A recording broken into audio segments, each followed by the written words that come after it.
Welcome back, friends. Lost Scarf here, and it's time for the newest Kirby's Dreamcast. Here we talk about everything Kirby, from the games to the people behind making Kirby, and the show Kirby Right Back at ya. And you know what the big news is right now? It has gotta be Super Smash Bros. Ultimate World of Light with Kirby as the big save for Nintendo. If you haven't seen it, you gotta see the trailer. I'm secure enough in myself as an adult to admit that I cried when I saw Kirby survive the big laser attack and was the sole survivor that was gonna save everybody. I am so incredibly hyped for this game. There's a lot of Kirby and Smash gameplay on the side channel that's going to be coming up because, holy crap, there's no way there's not going to be. The thing is, it's going to be all on the side channel because we can't have it on the main channel because Nintendo is a channel killer, and I really don't want to risk that. I don't want to risk that for the main channel. So we're going to see a crap ton of, when we're doing the podcast episodes, of course, the games, but Smash Brothers as well is going to be on the side channel a lot. I can guarantee that because I'm going to be playing the crap out of those things. And since we're getting close to episode 10, I will be starting to work on the first game, which is going to be Kirby's Dreamland on the Game Boy. You'll see plenty of footage of that on the side channel as I'm working on the video for that. That's going to be a different kind of video. When we do the gameplay ones, it's going to be interesting how that podcast works because I want there to be some visuals that, of course, show off the levels and everything, but also have to describe them well enough for those who are just only listening to the podcast instead of watching it on YouTube. So we'll see how that balance goes. And of course, one thing with Smash Ultimate is I am disappointed to not see Bandana D to waddle into the battlefield. That's unfortunate, but there's always a chance with DLC. Oh, and one more cool thing is they are adding new voice lines to Ultimate. So a lot of characters are getting new voice lines. Hopefully, I guess more Poyos for Kirby and just sound effects for everyone else as far as his crew goes. It'll be interesting to see. So today's episode is going to center around Professor Curio for episode 8 of Kirby's Right Back at Ya. So let's talk about the professor and his voice actors. First up, let's talk about the Japanese voice actor, that is Takashi Nagasako. He's also the voice of the mayor and Tiff's dad. But here's a few well-known voices he's done. He's the voice of Donkey Kong in everything in Japan. He's Donkey Kong in all the games and anything that has a show with him in it. Donkey Kong is voiced by this one dude. Also, every version of Ganondorf. I'm talking Ocarina of Time Ganondorf, those sound effects, that's him. Wind Waker, that's him. Smash Brothers, that's him. Anything with any noises or dialogue coming from Ganondorf is this dude. That's just him. And something interesting is he's also the voice of Dodoria from Dragon Ball Z. In everything with Dodoria, it's this one dude. Also Biggs the Cat in Sonic X.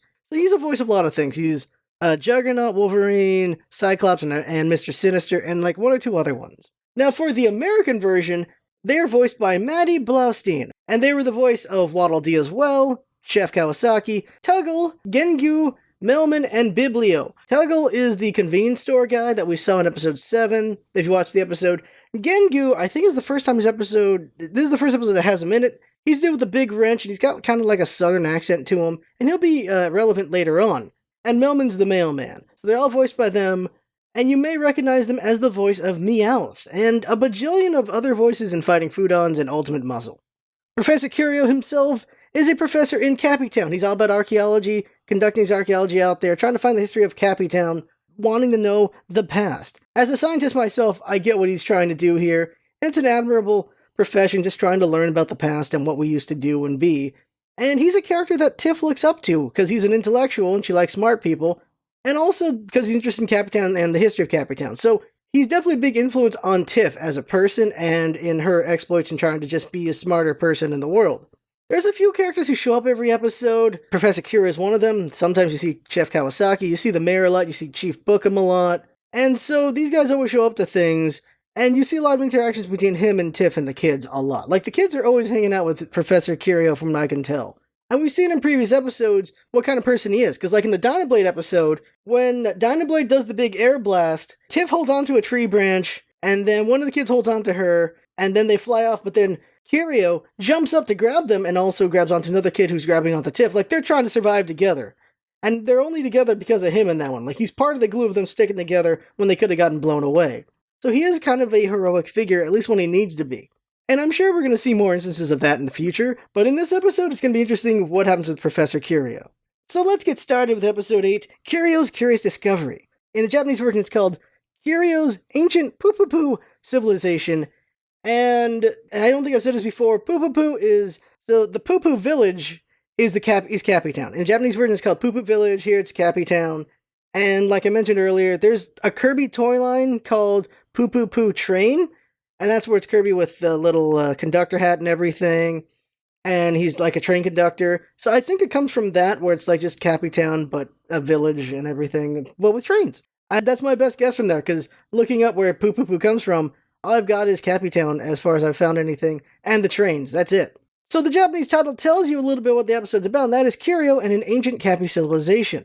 So the episode starts with a big ceremony in honor of King Dedede. His entire royal staff is there, so you got Escargoon, Meta, and the Knights, Tiff's family, and a whole lot of Waddle Dees. Escargoon announces King Dedede's entrance, and King Dedede thanks everyone for coming to the ceremony. Now here's the thing.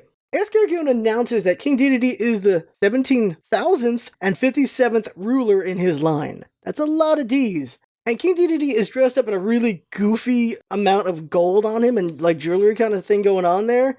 And he comes out, he's got his eyes closed the whole time for some reason, and he's giving out a speech about how, well, thank you all for coming to kiss up to me. And then he opens his eyes and realizes there's nobody there. There isn't a soul there. And at this point, you don't know what the ceremony's about, they'll explain later. But he's there, he's shocked, no one's there.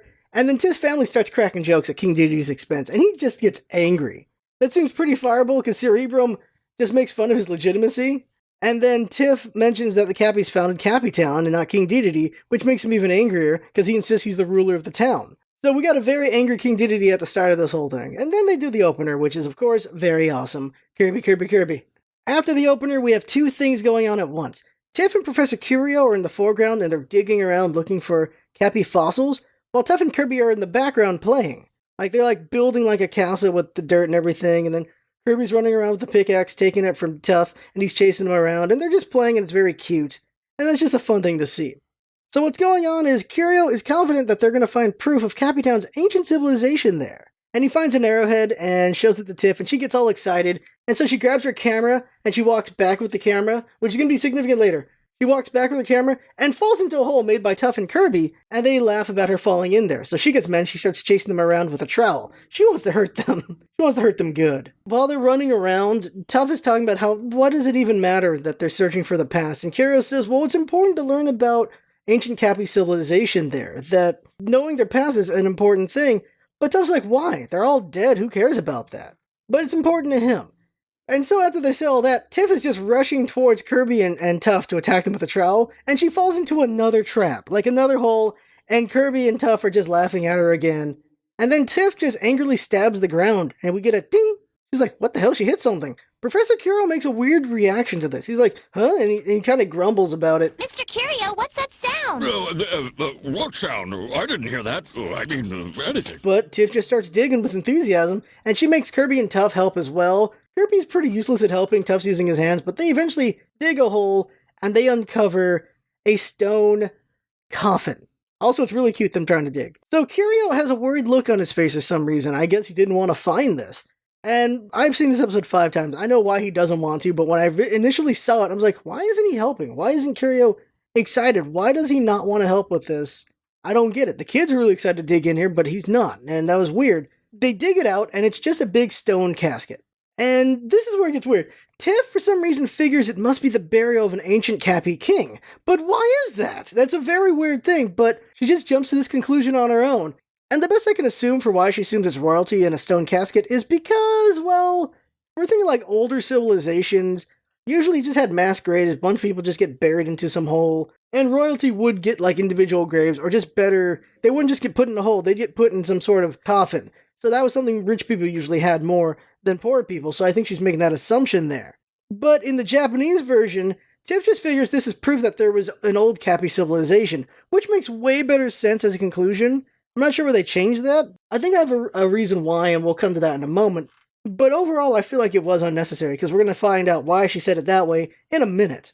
So Tiff is convinced that they have a Cappy king in there, and they get the whole Cappy village to come to the dig site to see this. With this to have proof that the Cappies made Cappy Town, not King Dedede. And a couple townsfolk talk, one of them being Gengu, who I said earlier, he's got this southern accent, he's got a big wrench. Meaning King Dedede ain't really the real king like he tells us. That guy's nothing but a liar. He will be significant in 7 episodes, but we're going to see him here and there from this point on. I'm pretty sure this is the first time we've seen this guy. And he's got an interesting accent that I noticed. I was very surprised to find he actually has interesting stuff going on later on. So then King Dedede shows up in his tank with Escargoon. He's like, oh, you guys won't show up for my coronation ceremony, but you'll show up for this, okay. And it's the anniversary of his coronation, that's what happens. So whenever the heck this day is, whatever years ago, King Dedede was coronated as the new king of Cappy Town. That means there were other Dededes before him, and, well, they said that also with the 17,000, but yeah, there's been other kings before him, and he's their king, and he's really annoyed they didn't show up to his thing. And, well, now there's this big crowd here for this giant stone casket, and it's because they want proof to show that he's not the first. Like, his people weren't the first ones. It's the Cappies who were there. And we have Tiff and King Dedede arguing over that. She's like, look, we got proof that you're not the first. Like, your people weren't the first ones here. It was the Cappies. And he's like, no, my people were here first. That's why we're the kings. And then she's just like, okay, fine. Just open it up and see what's true. And King Dedede calmly says, all right, sure, I'll go for broke on this. I'm going to go ahead and open this casket. And that's where the red flag should be flying. And so he comes over and he breaks it open and everyone sees what's inside. And it's a skeleton of a Dedede with a crown and a hammer. The Cappies aren't happy about this. They're very disappointed, while King Dedede is super happy about this. Tiff isn't happy about it at all, but she accepts the results eventually. There's something I appreciate about Tiff. She's a firebrand character, but she isn't so stubborn that she's not willing to accept the facts. Right now, what's in front of her is a skeleton of a Dedede person, and that's enough to say to her is like, well, shoot, I guess the Dededes were here first. At least where this point is, in this part of history, the Dededes are here, and there's nothing she can argue against that. So that's very unfortunate because that's against the finding she was hoping for. But she accepts it, and that's huge. In science, it's very important to accept when you're wrong, and she accepts it, and that's pretty good there. So King Dedede is very happy, and he tells all the Cappies that they can keep any of the artifacts they find in the area, and just tells them to just dig anywhere, just go nuts. And so the Cappies start digging. You got Chef Kawasaki digging, Genju's digging with his wrench, and funny thing is, Chef Kawasaki comments that the skeleton looks exactly like King Dedede, but skinnier, which I find funny.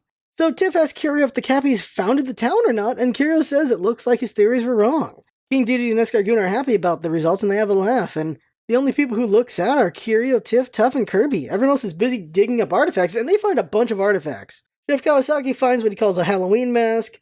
Genju finds what he calls a poster. It's got 3Ds on it. A bunch of people find things. Bookham finds a freaking pacifier. He calls it a thingamajig.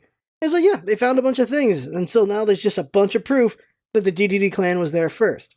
Which, even that's a stretch a bit, because they'd have to, know the age of things. But that's what they find, and Curio's there saying, like, yep, that's all true. Cutting to that night, Tiff tries to reassure Professor Curio, because he's very sad and disappointed, and he's brooding and sullen. So she makes the best burn while trying to be helpful, though. She says, you can always think up new theories about Cappy history, and I bet some of them could even turn out to be true. That is an epic burn on accident. That is, ow. And Curio does look at her and groan. Like, oh. Because that's, she's trying to be helpful. She's trying. She is failing. Oh, man. But then Tiff says something that is very important to me as a scientist, and that is, remember what you always say. The most important thing isn't that you show your theory is right, but to dig all the way to the truth. Though they didn't get the result they wanted, they learned the truth, so that's what's important. And so Curio appreciates her words and gives her the arrowhead from earlier that day. So Curio is at least happy that the other Cappies care about the past now. It's just, well, not the results they wanted.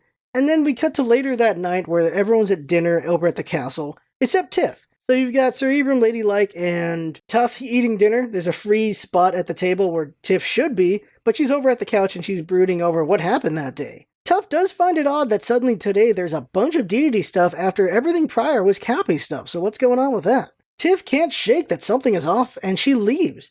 And then something cute happens. So Tiff runs off, and they show the doorway, and then they pan shot back, slowly, back to the dinner table, and Kirby's in Tiff's spot with the family. And Kirby goes, Pio! And then they're like, holy crap, what? And then Kirby just straight up ninja'd in there. They're like, whoa, Kirby's here. So they offer Tiff's dinner to Kirby, and he happily says Pio. Like, he just ninja'd in. It is so cute. Didn't see that coming. Really good. And he's just got a happy smile on his face. It's just extremely cute. Kirby doing what he does best, being cute, and later on he's going to be kicking butt. So Tiff runs back to Professor Curio's place and sees him pulling a big cart with him. She starts hiding to watch him. Now, initially, I thought he was leaving the town in disgrace because, well, his findings weren't here, and, well, he's done his job, so he's going to leave. But instead, he's back at the dig site, and he's digging a hole. Tiff is hiding and wondering what he's doing, and then she sees it. Curio was lugging with him a giant Dedede stone statue. She takes pictures of Curio planting the stone, and she's just disappointed, understandably. So we cut to the next morning, and all the villagers are gathered around to see Professor Curio found a big stone statue in the likeness of King Dedede. Genju shows up again. He's like, we should call it the Dedede Stone, and everyone agrees. Tiff just looks on disappointed. And then she goes and grabs Professor Curio and says they need to talk somewhere private. And Tuff and Kirby follow along because they're curious what's going on. And Tiff shows Curio the pictures. And the other two see the pictures too, and they're just surprised. He's like, what, really? He's planting evidence?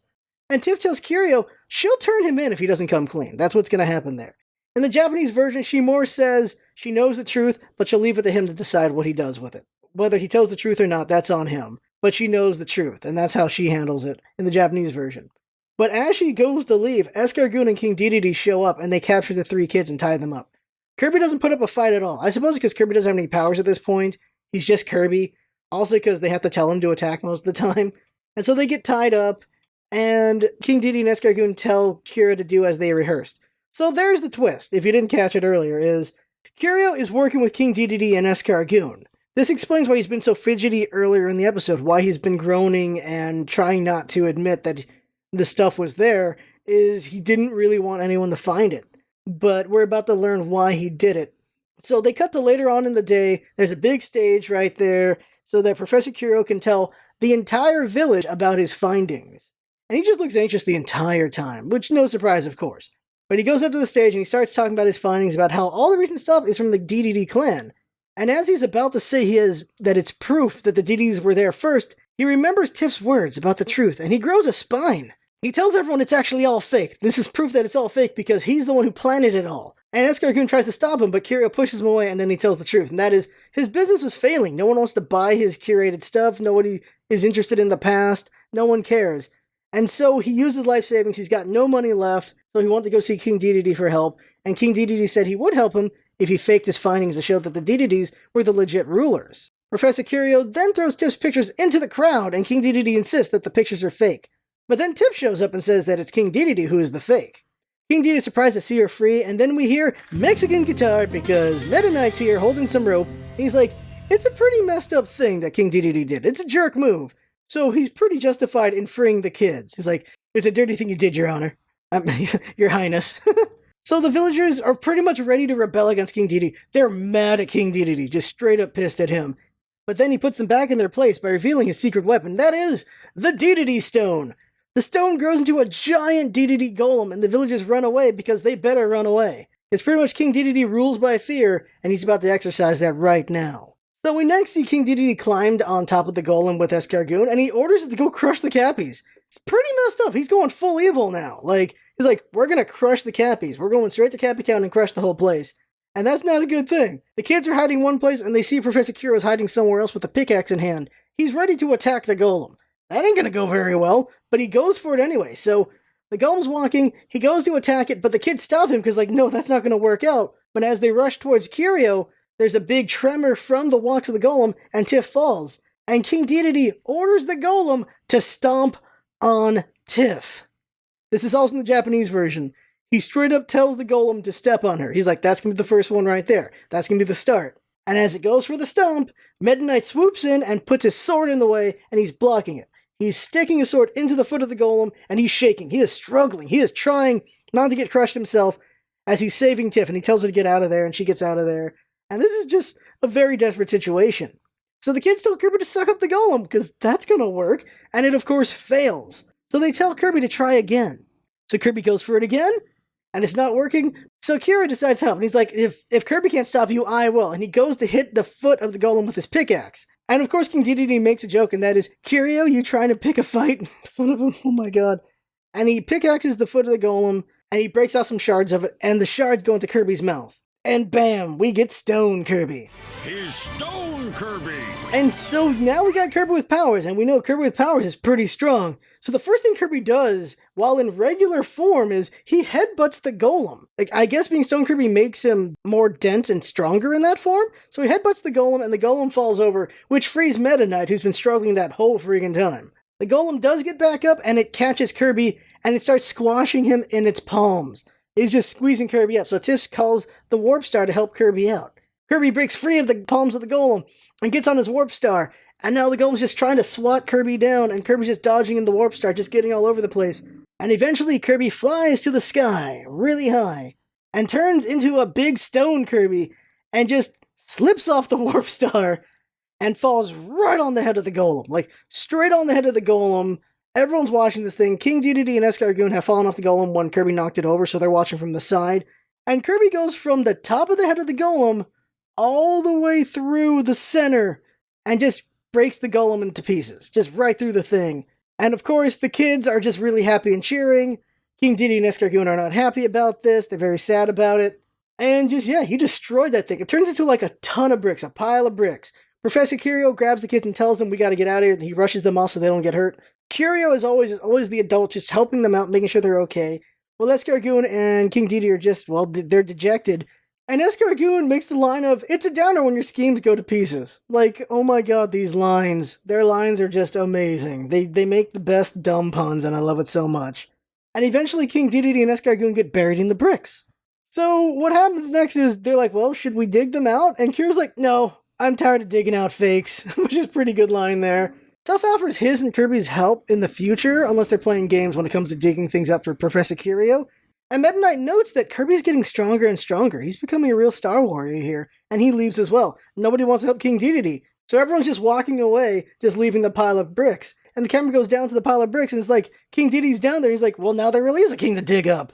And he yells for Kirby to help, and Escargoon actually says they promise not to attack him until he frees them first. That's what they tell Kirby. Kirby stops walking away, turns around, and jumps back to help them with a smile on his face. And that's the end of the episode. Like, it just shows Kirby being just a good kid. Kirby's just a nice fella. That's who Kirby is.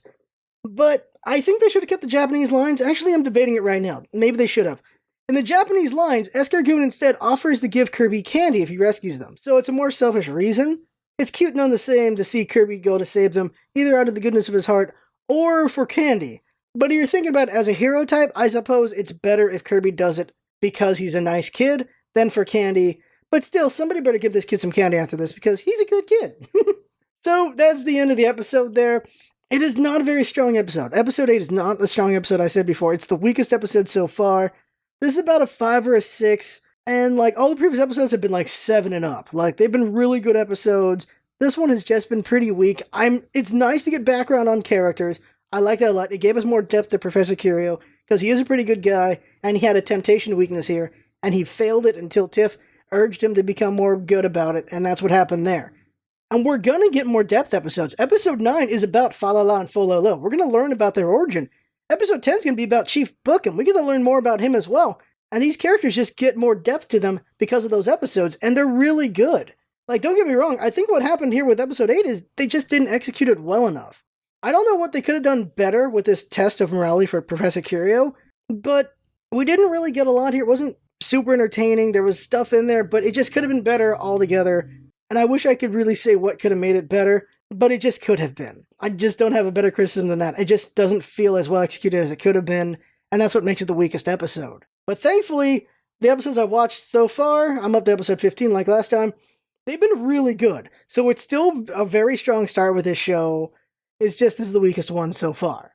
And that's it for the episode of the Kirby Dreamcast podcast. Next time we're going to go over episode 9, which as I said a minute ago is Falala and Fololo's origin, which is pretty good. You can find the podcast on YouTube, just search Kirby Dreamcast, and on Podbean under the same name. As always, if you got feedback, let us know. And, also there is the Kirby Twitter, Kirby Dreamcast. It's just Kirby and Dreamcast. That is the Twitter for the podcast itself. That Twitter is going to specifically be about just putting out the posts. Like, those are all the tweets it's going to be. And it's going to be following just anyone who's about Kirby. It's going to follow fan artists of Kirby, official people when it comes to Kirby. It's going to, of course, follow the voice actors and like the news sites and all the stuff. Just everything related to Kirby, it's going to follow them. And whenever I'm on that, if there's anything really, really good, I'll retweet from that account. But mostly I'll be retweeting from my own account anyway. But that one is mostly there for you to know when the newest episode's out. That's the big thing about that one. And so you can follow there. But that right there is the podcast. I had fun talking, hope you had fun watching and listening, and that's what it's all about, isn't it? Having fun. Thanks for coming by, and see you next time.